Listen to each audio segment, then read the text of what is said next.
DNA from a skeleton found in Spain showed the hunter-gatherer had a mix of African and European genes. He wouldn't look out of place on the set of a Hollywood film. But this is the 7,000-year-old hunter-gatherer brought to life by scientists using DNA found in a frozen skeleton buried in a subterranean cave. The prehistoric man, from Cantabria in northern Spain, had dark, possibly black, hair and skin coupled with blazing blue eyes.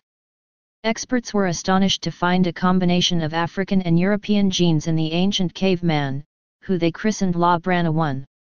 His remains were discovered in a cold subterranean cave 5,000 feet below sea level in the Cantabrian mountains of northwest Spain, where conditions are ideal for preserving DNA. Results from an analysis of the genetic material, taken from a tooth, appear in the latest online edition of the journal Nature.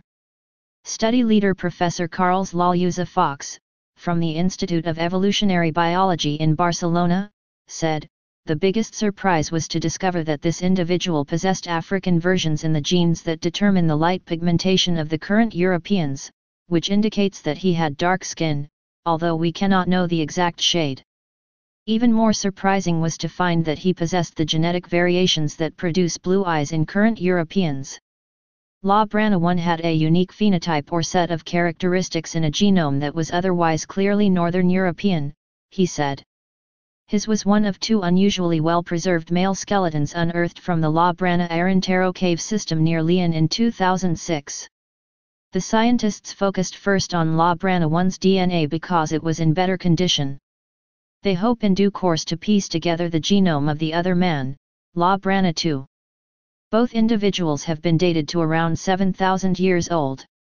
They lived in the Mesolithic period, which ended 5,000 years ago with the development of agriculture and livestock farming in the Middle East. Despite La Brana I's dark color, the research revealed genetic similarities with Scandinavians from Sweden and Finland. He also shared a common ancestor with people who inhabited the Upper Paleolithic site of Malta, near Lake Baikal, Siberia, more than 20,000 years ago.